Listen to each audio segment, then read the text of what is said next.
Victor Owino Okoyo. And I want to ask you, when you're given komi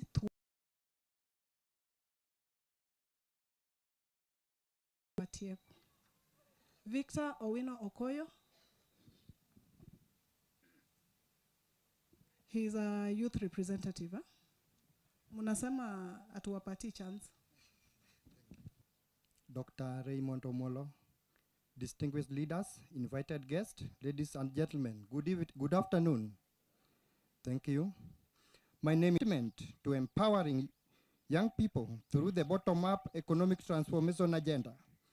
Through the Nyota program, many young people, I was able to establish a bookshop and a phone accessories business through this program.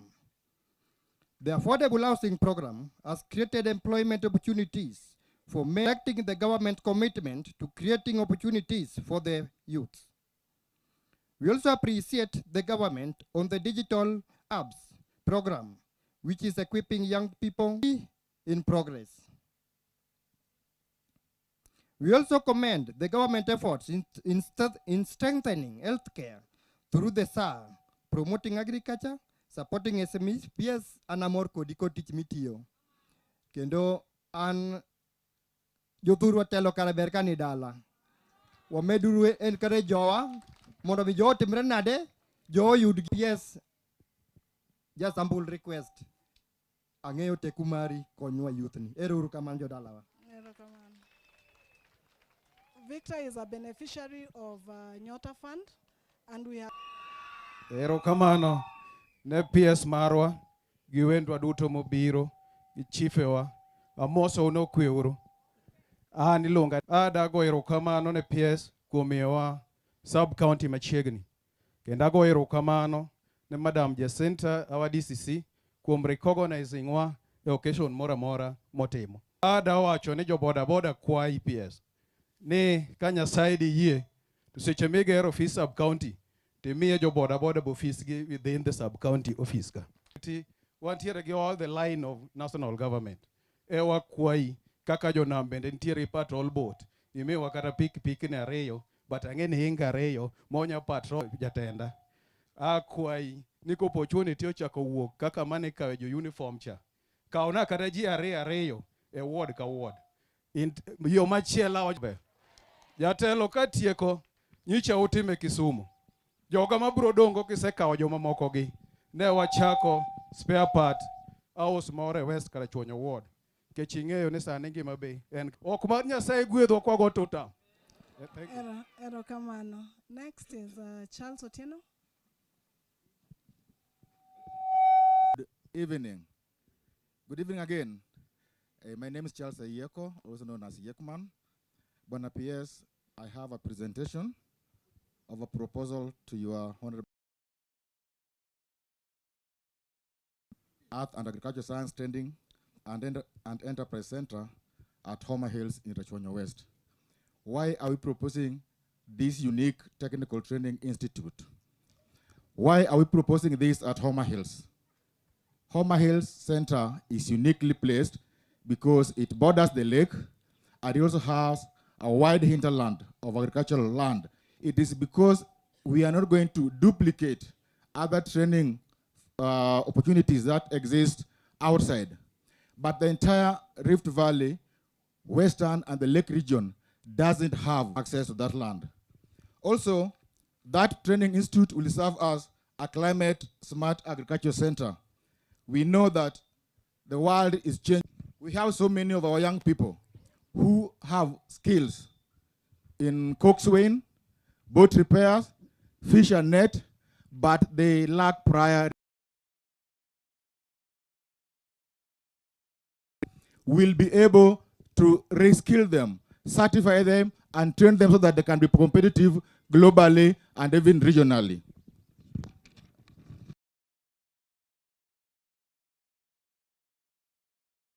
As I conclude, the Homabay Hills Center is vacant as at now. We engage Victory Farms by the and then thereafter, this can be developed into a fully established center. Thank you so much. Thank you. Makofi kwake. So I would want one of the committee members of West Rachuonyo Waters to come and say something. Chairman. Our guest of today, the PS, all protocol observed. I want to outline, and it is in brief, West Rachuonyo water supply, Rachuonyo water supply.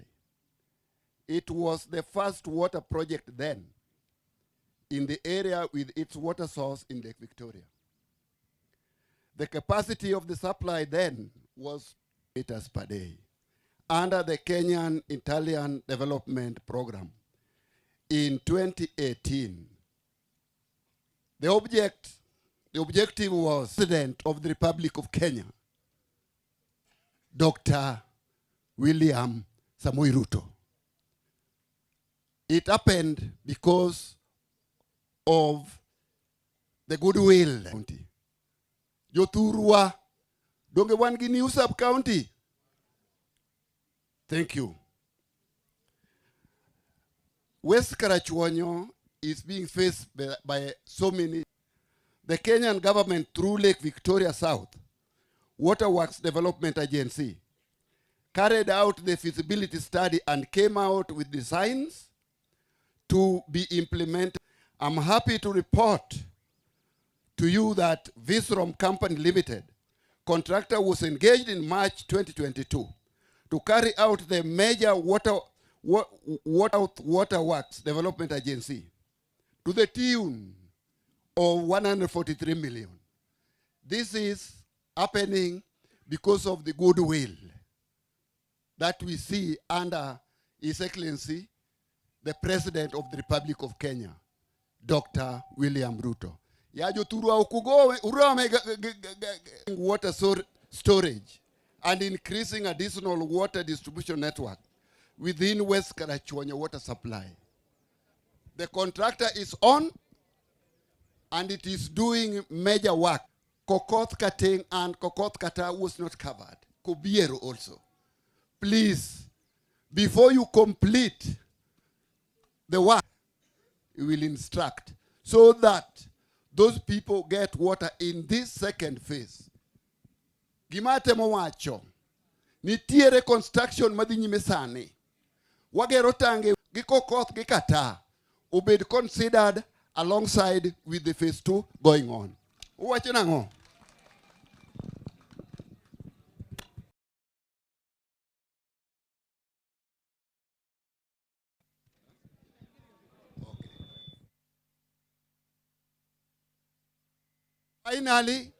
Finally, we have a WAS project. The Minister of Water, if possible, they consider and empower the water provider to make the scheme work. Bwana Katibu, I think the reaction is, let's have one meeting, please. That were left out. I think in phase 2, they are doing 17 sublocations. So, Kobiero, Kanjira, Kokoth, Kata, and Kokoth.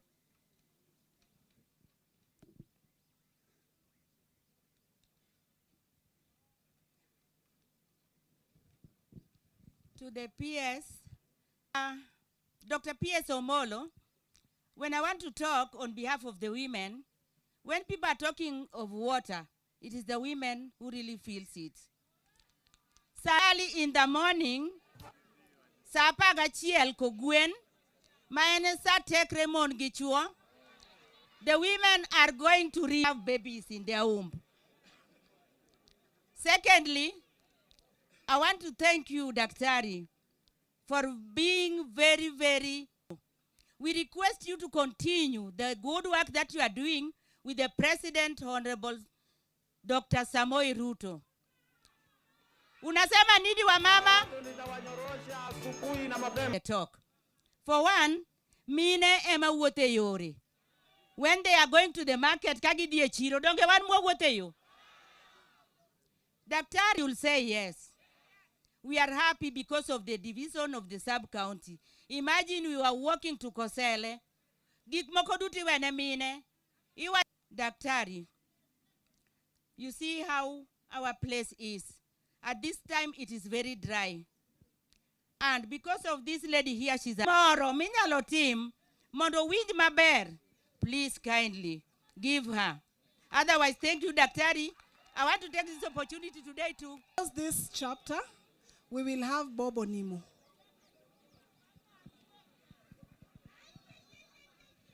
Very briefly, 1 minute. Uru, Super PS, ma Bob Onimo, anja komar Rachuonyo West Sub-County Development Committee. Jaduong no wachako wach magi committee ma development chungene mondo ufua, chungu mondo ufua. One representation more West, Rachuonyo West, America West Ward, Kibiri. This committee, PS okode nono, wambe nwatimo ngwono, mane wa konye, wane manu wa losu gimilungo ni post mabiro kacha. We took all these locations and sub-locations to bed. Ni koredo poko belo personalized. Jaduong di kigino. Koredo nyakabeda location. Nyakabeda location. Jaduong. Ere kaka jakom. Neni diyo si baba na minungu no molo. Kona kene ne kwaru. The first MP Rachuonyo. Wacho nango. Wadware no gigo of the history. Kono in December. Sure ni Imbo Cultural Festival obed. Monwa para ne jowa machon. Molagar gini. Jowa machon joteko gini. Opinyo wacho. Nyakiti uno gudu gini. Aparo ni manobro timre kao kamano. Koredo dhibe. But before I move to the next step, I would wish to recognize those we work with. Can you stand up? We have Jacob Okome, Education. We have Belinda Adhiambo. In 1 hour, 2 hours, mama amepata birth certificate yake na amerudi nyumbani. Sir, we have the chiefs and assistant chiefs, and we want to thank Koyugibi, Omulonjira, Kanamsi, Kongola, Kodero. Was the assistant chief Kadik, sub-location. Now she's amepata barua yake. Yeye ni chief kamili. We have Kanamsi. And, I think they need a sub-location because it's one location, one sub-location. So I'll facilitate that. So chiefs, msimame. Chiefs alone. Salute. Pradi. Mago prangwen ma nyithindo. Donge useti mo interview. Donge na seti mo advertisement. Musekelo mwati mo recognized for their work that they've done voluntarily. Village elders. Chunga ne uruma lokuma untiere.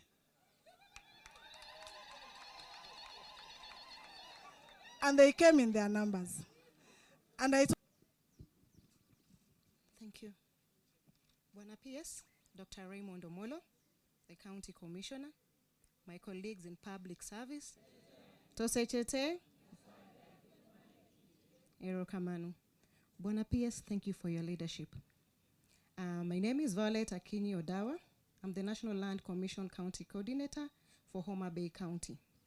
And more particularly, allow me, Bwana PS, to appreciate the County Commissioner for his leadership. Through his leadership, Bwana PS, we were able to establish that 50 PS, the National Land Commission, has started an initiative called Piganduru, whereby we accelerate the processing of school titles. Bwana PS, we cannot do this in isolation. This calls for collaboration. Rachuonyo West, emanitie chien, kuom loso title deed. Wakwayo kamanigo, mondo ulimo office mar National Land Commission, kikuluor. Wabro screen ni angoma. Security and National Administration, our County Commissioner, the leaders present, and my colleagues in the public service. Good evening, those who understand. Because of the limited time I have, I will briefly take you through what Kera is developing, specifically what Kera is developing in Rachuonyo West, because that is what I've been tasked to do. So number one, and this project, I think you're familiar with it because it has been here for a very long time. Upgrade performance-based routine maintenance of Kadel Kanyadia, Center Kelusi Opanga, Ramba Kadongo Gotrating, Kawur Market to a new contractor who came to site, and he has achieved, since he came, 3.2 kilometers, which is a bit low, and he has also 7 kilometers. Later on, I'll show you what out of the 67 kilometers is in Rachuonyo West at a cost of 3.9 billion. The contractor's name is Henan Highway Engineering Group Company Limited. This is a contract of 790 million Kenya shillings being done by a company called Crydol Enterprises Limited. It's a total of 12 kilometers. It's expected that it will be completed by April 20. We have Ojijo Oteko Link Roads. If you are familiar with what is going on right now, the road Ojijo Oteko Link Roads, because I overheard someone asking before you came, what are these roads? Because they're expecting them. Number one, out of the 36 kilometers, we have the following list of roads. Then number three, which is also very important, because you all know we are developing a Diedo Karabok Road, and we have Njeri Oriwo Border Pala Road under construction. So what are we doing in Rachuonyo, in Rachuonyo West? Yeah? This is important. The first one, which I read out, which has taken forever but is now ongoing, is in West. So in Rachuonyo West alone, the government intends, before 2027, before elections, to upgrade to bitumen standard.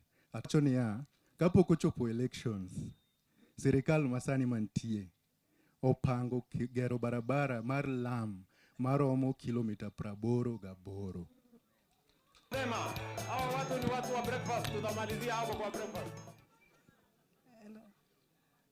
KPLC, I think before you came, they talked about the last mile. Our CC, our DCC, and other Ngao officials, our customers in Rachuonyo. Tumsifu Yesu Kristu. Nyasaye ber, seche meeting. Thank you so much, Bwana PS. Okay, so far in Homabay County, we have connected approximately 300,000 customers on the grid. That means we have a long way to go, because as per our population, kila mwananchi apate stima. Simnataka stima? Simnataka power? And this is actually our time. Mukingoja kesho, maybe hatutafika, sindio? Okay, so the goons who come and they tamper with our products, na tunabaki tuko kwa giza. As I stand here, 5 transformers have been vandalized, and all will be able to spearhead everything. Just using your own phone. Let me take this opportunity to welcome my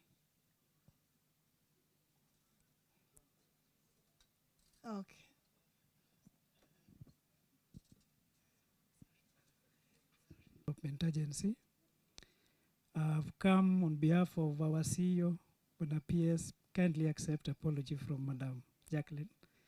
She was held due to parliamentary responsibilities. Thank you. PS, we want to take this opportunity as the agency just gave us 700 million shillings for Oyugi's water supply, which has been constructed at Atemo. The first phase was completed and commissioned. The first phase has been completed. It will be producing 5 million liters per day. Water has reached Kindu Bay town and the last particular towns. The last mile connectivity phase 1 is ongoing. And when I come now to West Rachuonyo, West Rachuonyo has given us a history. It's a very old project. And all of us must reflect that if in 1976 there was, we require 640 million to solve all those issues which have been raised in West Rachuonyo. You have supported us up to the tune of 400 with what we call phase 1.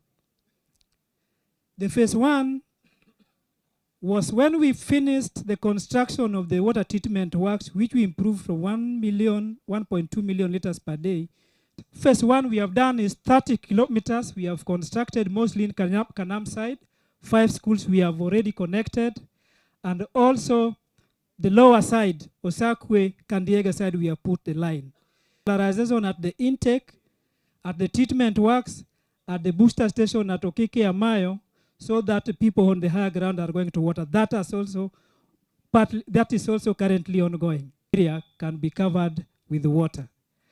Our last appeal on a PS is that the final extension now to cover each and every household, the county government can also start contributing.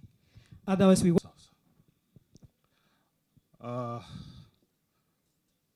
Amosu Uru Jodalawa. Two things. This place is very, very dry, and we continue to work with the DCC to support the schools, have the tree seedlings and plant. In the last 3 or 4 months, we have supported this region with more than Erokamano. Our PS, Dr. Raymond Omolo. Joturu amoso nyinga iluongane Dr. Kelly Oluoch. Ajako Juach Kawere. Unge ko Juach Kawere.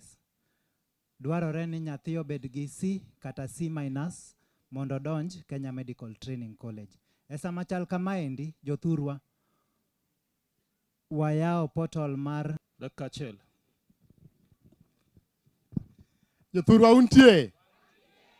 Jochama untie. An kawuono ka intago mana erokamano. An gi weche ariyo kende migo. Nyasaye miyo Dr. William Samoei Ruto, miyo kutoka miyowa. Kata miyo Dr. Raymond Omolo, miyo kutoka miyowa. Kata miyo Dr. Abdul Tigamalo Pinyika, ber kutoka Abdul Tigamalo, jatelo mamako telno. Ber kutoka menye dalawa. Omiyo ang'eyo ni kama wantiere kani, waikore gima kwayo.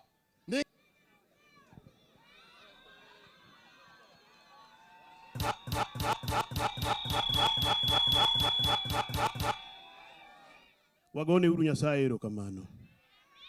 Biro mar Omolo ng'inyo piny koso ok ong'inyo. Sab location odhuro wuod Kanyapiri lara kawuono. Mar adek gima dwa nagoni erokamano. Nitie wuod Otok miluongo ni Samuel Onyango.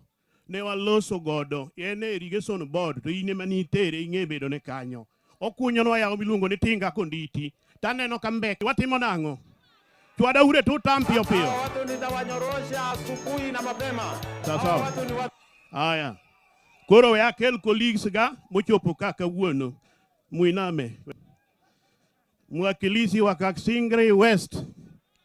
Mteu bende dwaro bunge Kasipul. Wacha nang'o? Mane kaka wawuotho. Kwa hivyo PS wan banyi. Malo kacha wadhi loso nyadi loso. Wadhi loso nyadi. Garlweta ni. Thank you. Erokamano mheshimiwa. Mwakilishi tu wa mheshimiwa labda usimame tukutambue tu. Mwakilishi wa mheshimiwa utarudisha salamu kwa mheshimiwa. Ama kuna jambo la Rosha asubuhi na mapema. Hawa watu ni watu wa breakfast. Tunamalizia. A brief message from Mheshimiwa Dipo Kuome.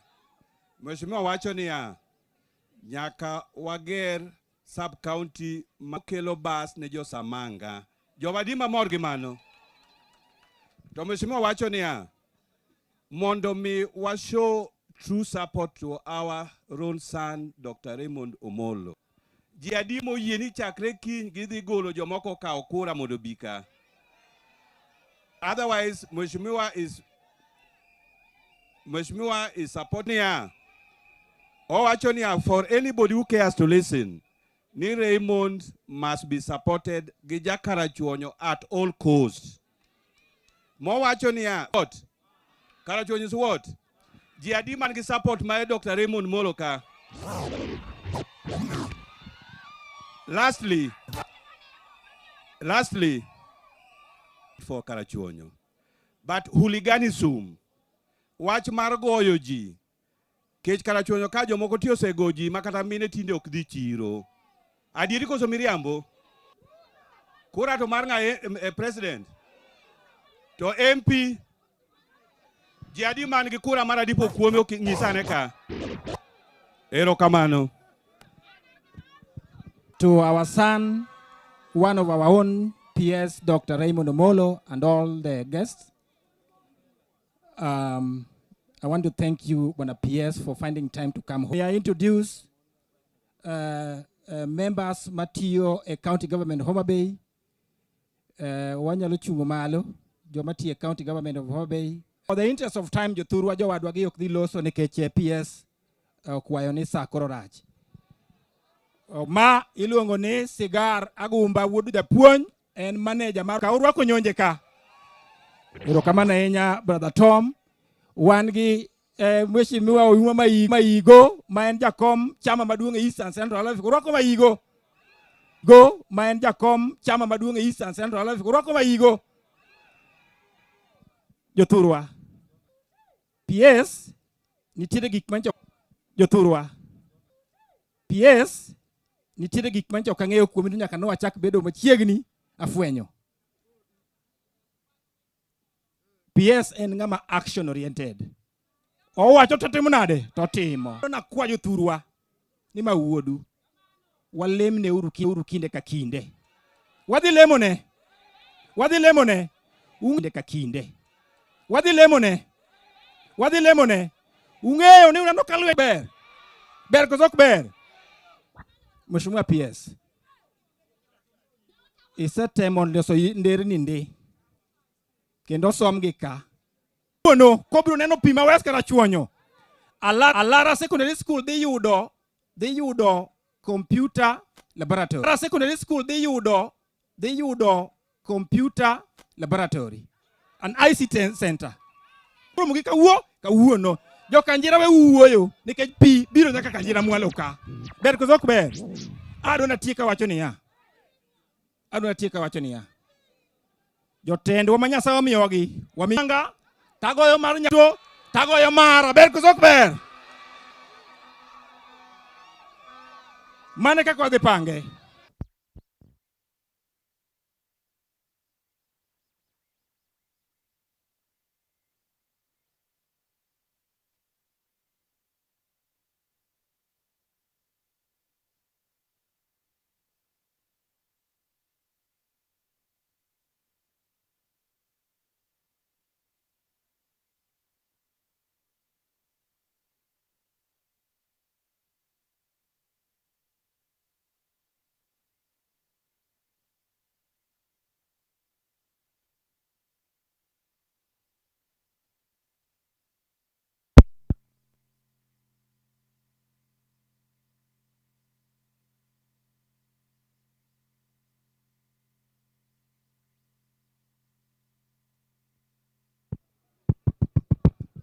Naomba tumkaribishe kijana wa nyumbani hapa Bwana Collins, dakika moja.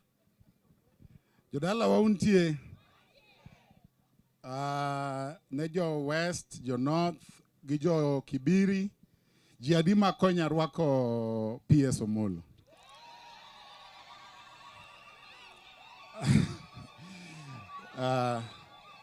PS kawuono to wachi ni bitama wacho. Anan Collins nikichinin. Kawuono kawan gi billion abich mar ndara e Thurwa ka. Kawan gi sub locations prangwen. Kawan gi locations no med Tandawoya. Kaka wuono wan gi DCC mamarwani. And the list continues and continues and continues. Adwoko ni erokamano. But jodalawa asebede ngima mar PS. Adwoko gimoro achiel. Adwoko ni kudok dala to ulemne jateloni. Sa apar kichiewo pile tindo sa auchiel oyot. Gayany madhi wang' achiel gi gik machal kamago. Aneno Bishop, Wood Bishop ni en omera matin. Aneno gi Abdul, ija Islam kuzija Kristo, kinaneno korwako law mar kandho. Jogi we wauru wagogo mbaka ka. Nikech nitiere mbekni manyaka twago kaka joka Rachuonyo. Ngadier, to nikech chiko koyie na. Jatelo yie agwo kodgi kionge. Nikech anyalo wacho manyalo chwanyi koda kodgi. Ero kamano. Kodok dala takwau gimoro achiel. Lemne uru Dr. Raymond Omolo to uparna William Ruto. Ji adi ma paro dhi Ruto. Ruto tutam, ero uru kamano. Hao watu nitawanyorosha asubuhi na mapema. Thank you so much to all the speakers, our Principal Secretary, State Department for Internal Security and National Administration, who is our chief guest here today. We want to appreciate his visit to this place today. Now, for me, I'm your county commissioner, Ronald F. Muiwawi. I want to say this. Beyond 3 years ago, we lived in wishes. Those of us who lived in Homabay beyond 3 years ago. But in the last 3 years, we have lived in reality. Now the role of the county commissioner is to make this reality as pragmatic as possible. So all the government officers working with me, we are going to move with speed to make sure that there is effective and efficient service delivery in Homabay County, that there is nobody in Homabay County who will be begging for service delivery. Ubinjo Jothura. Now, to make these services as effective and as efficient, in this sub-county alone, by yesterday, we had 840 of you who don't have identification cards. So we are asking the 840 of you, with the programs that we are going to roll out very soon, we want the 840 of you to acquire national identification cards.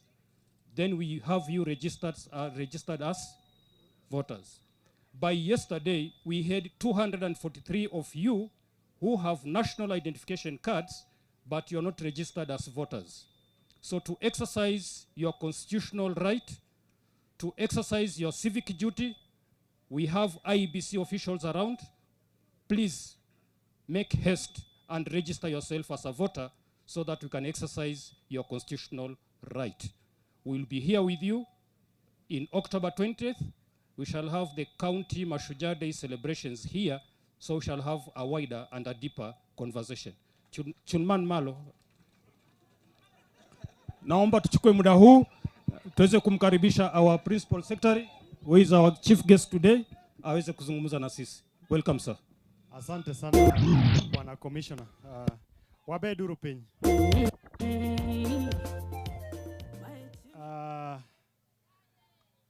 Jo Rachuonyo West aimo fuanane uru kama kumor.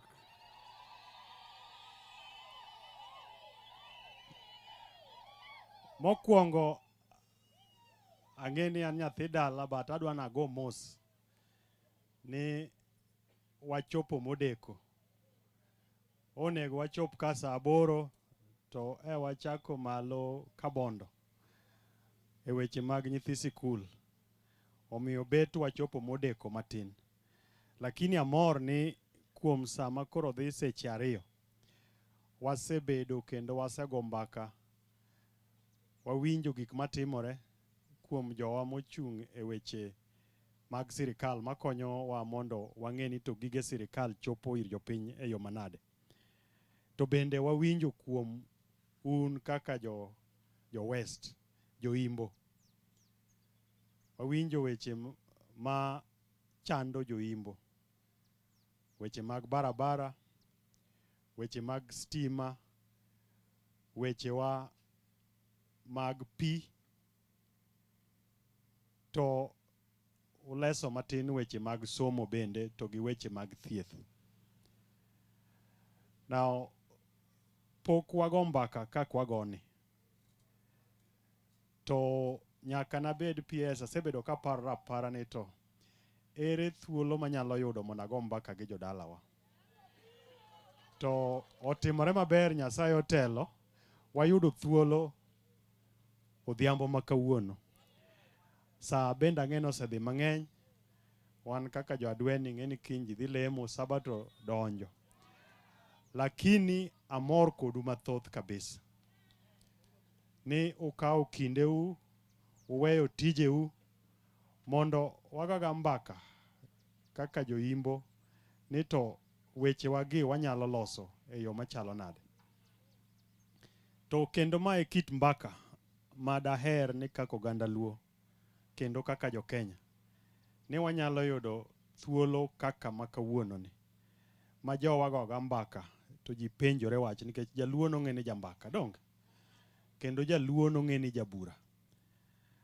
Mwasebedo kwa timo chien ka ma ji wawni to ji dhi adhiya cha macha ok jaluo.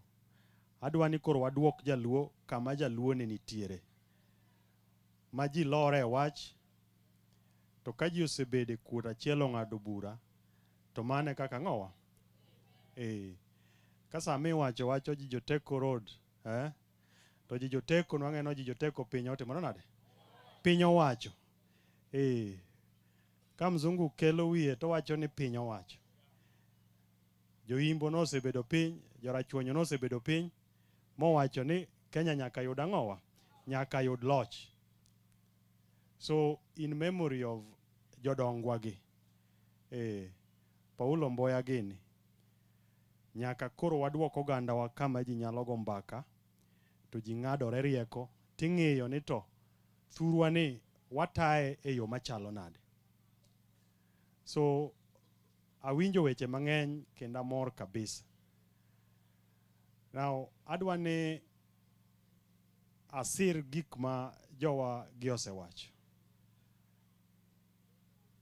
Kwa chako gi weche mag dongruok mathurwa ka.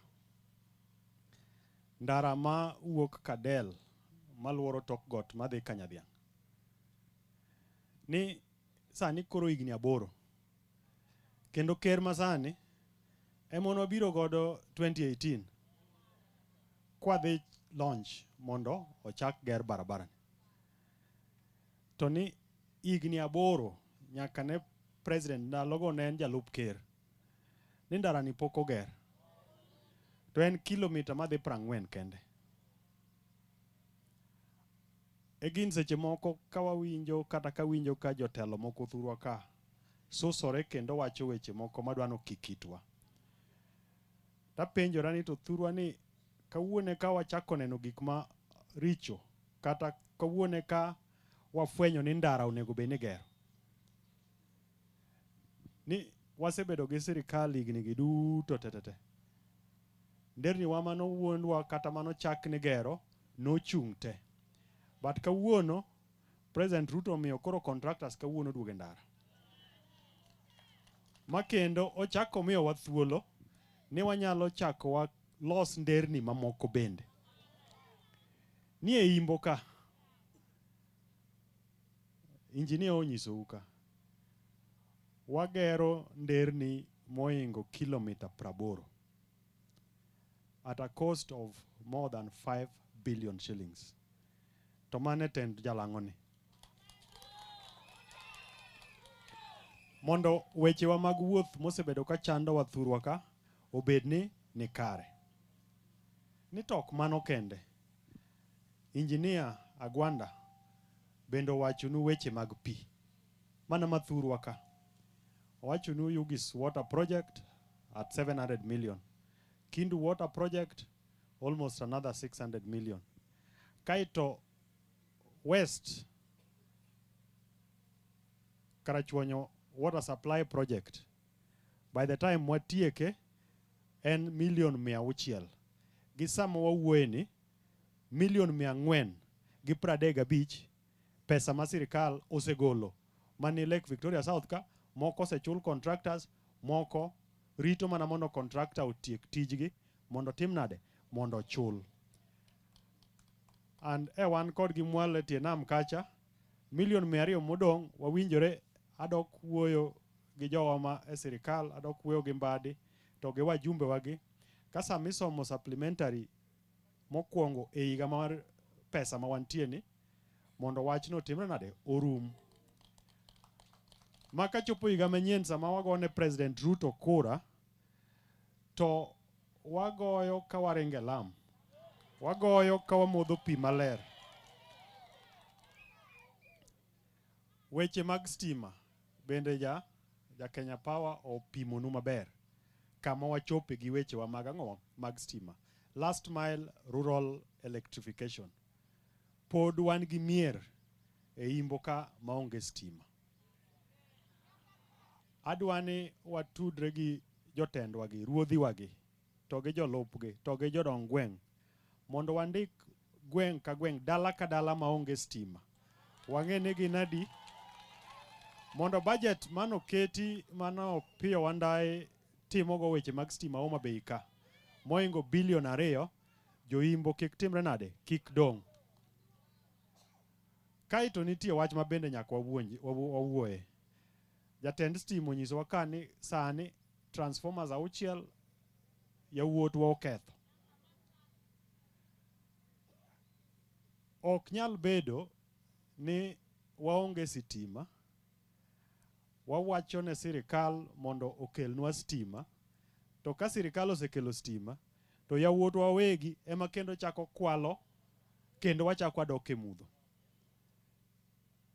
Ang'eyo joma moko wacho ni police wan godo matin gige stima, ni kia ni police okonywa.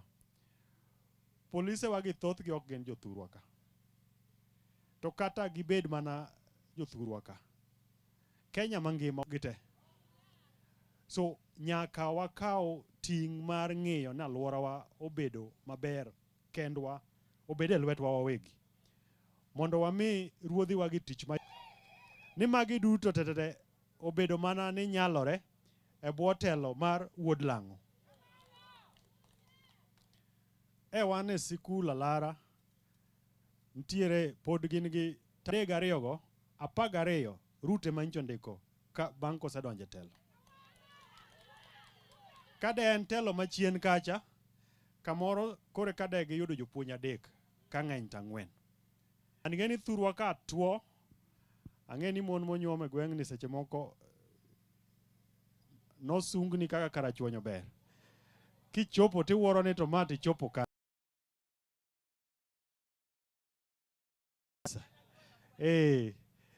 To kwadongo gimane jonyuol onyisowa maduong' malich, ni ka ok wasomo to en jatelo manyaka waumre kuome. Ondikonwa jopuonj mondo ka nyithindo dhi e sikul to giyudo japuonj manyalo puonjogi. Maka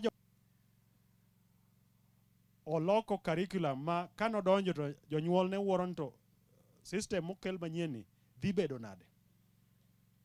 Kuono chamo msara e wang'e kakonego bedi. Ni oloko kendo odhiro wechewa mag somo. Omiyo kako oganda gi wach kaka koro walero ni.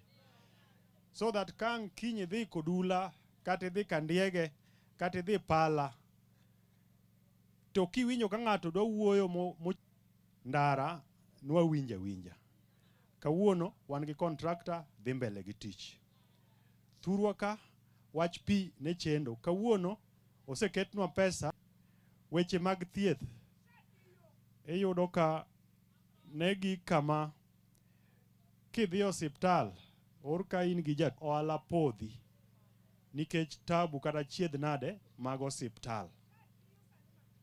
Kawuono inyalo dhi osiptal tiyudo ka yath nitie, iyudo ka daktari nitie, tithiedhi tiduogo. Homabay kawuono wan gi ji 58% mose register e SHA. Adwana kwau kaka joimbo, kaka jo West, kanitie mag thieth e yo makare. Nikech samidwa or pesa mar thieth kata mondo ger godo osiptende kata clinics, ioro pesa kaluwore gi kwan ji manitie kanyo monego bed ni thiedho. Maromre gi ji 500. Omiyo sama ok indikori, titamowa yudo nafas mar pesa mawuok e sirikal ma William Ruto oro ne gweng'.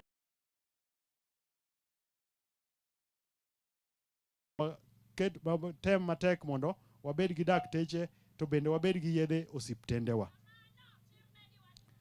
So gigi tete deko higni gi duto.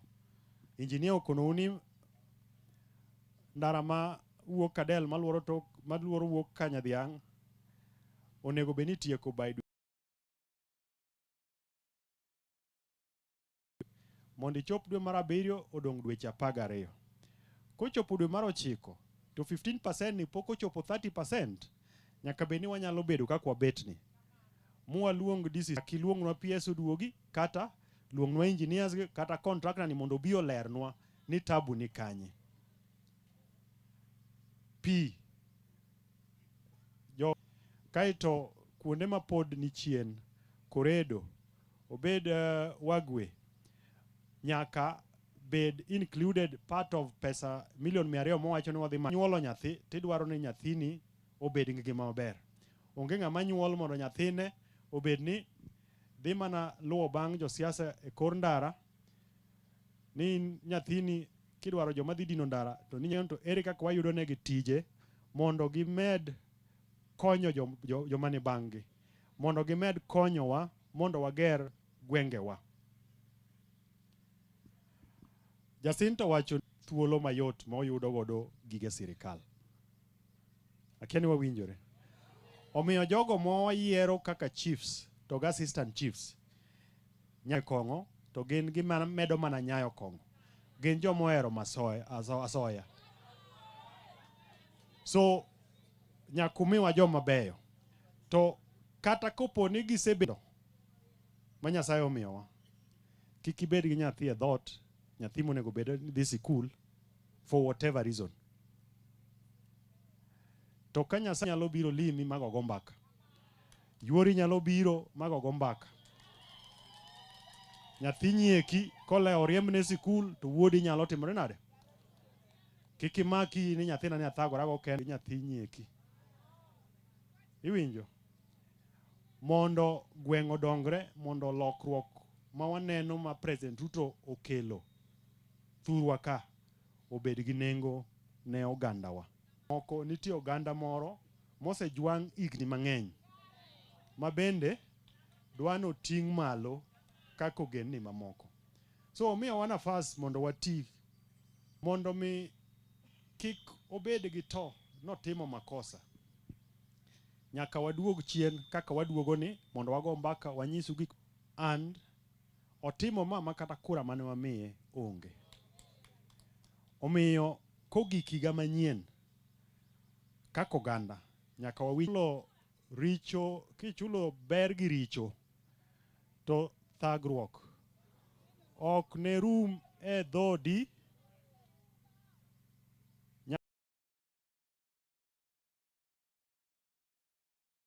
Beyo machulo ber gi ber, ok joma chulo ber gi rach. Wawinjore uru? Mondo mi ma timre, nitie oganda wa mang'eny manigi kipande to onge kura. Kendo dhano 1 million ma pod onge ang'owa kura. Mondo watim kamano, ni ji obed gi kura, sama jo Kenya mbaka bang' koseyiere mar ariyo, to wachako wapenjo ni to kanyo ma lam pok owuothe imbuka, kanyo ma pi pok ochope, skul mane ma pok oger.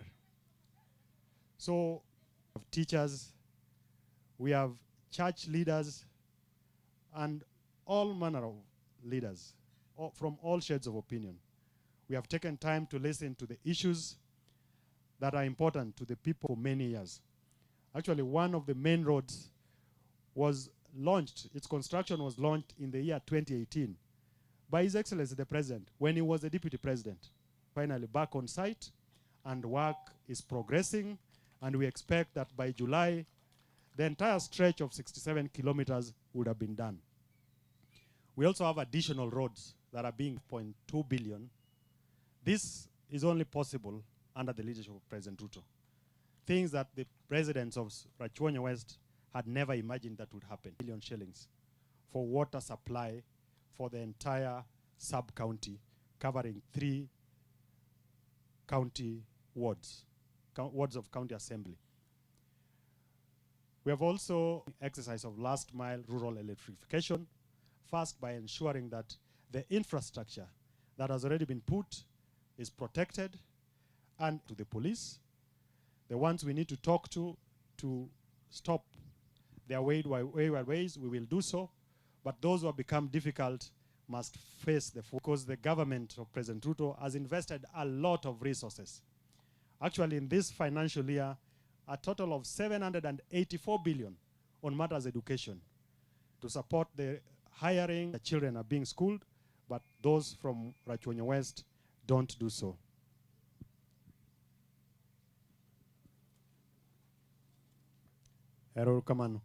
That they don't do so.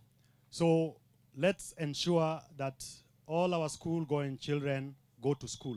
But also let's take a school, purely because we have not invested in the infrastructure and we have also not taken a lot of interest in the school. I want to encourage all of us, just like as a community, we must take an interest in our schools. Let's go to the schools to find out how our sons and daughters are performing. Let's support the teachers where we can chip in to support. Dak maber ma ini chiela kaf. Ibro ero kasa moro nyathi ok nyal timore nade? To mine ema miyo mier lokore. Kineno dala ma.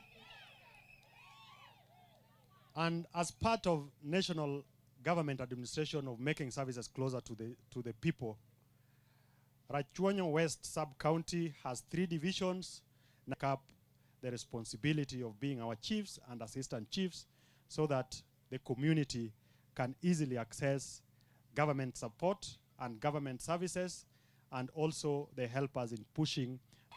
Again, this is in recognition of the important role that you play in supporting His Excellency the President in giving services to our people. And all of those who work in the national government, together with the elected leaders, our members of county assembly, our MPs, including the MP for this area, the Honorable Adipo Kuome, accord that because of the transformation that His Excellency President Ruto is undertaking in this region, which is what is happening across the country, we have no fear to decide who their leaders are.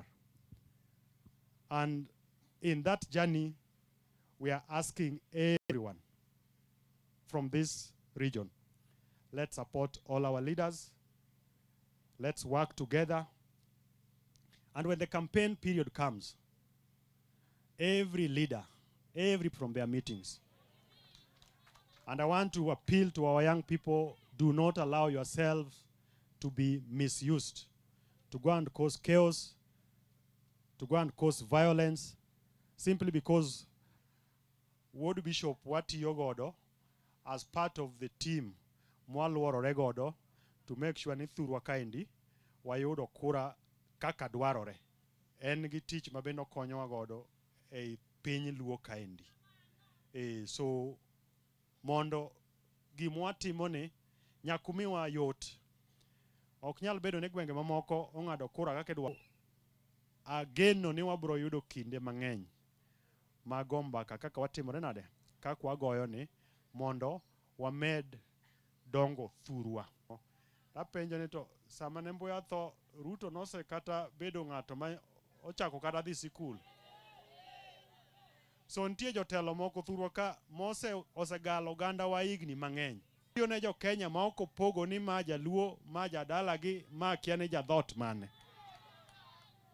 So ino yieri kata ka samoro pok onyuola, ok ni samoro ne pok onyuola. Koro gitimre nade? Kaka giselosore kendo kaka imed losgi. Wawinjore maber.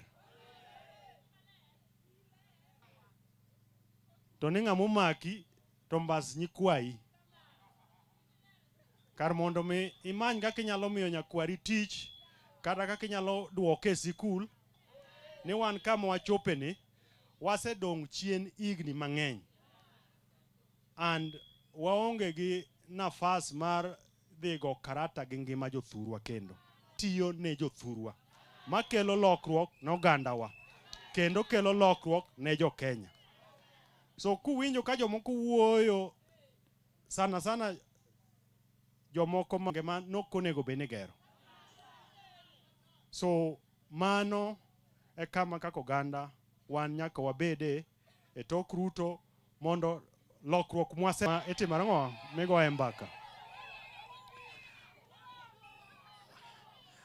Madam DCC onyisa ni owacho ni en ng'acha. Owacho ni en mikae. To kik wabed gi wasiwasi nikech jomochung' ne weche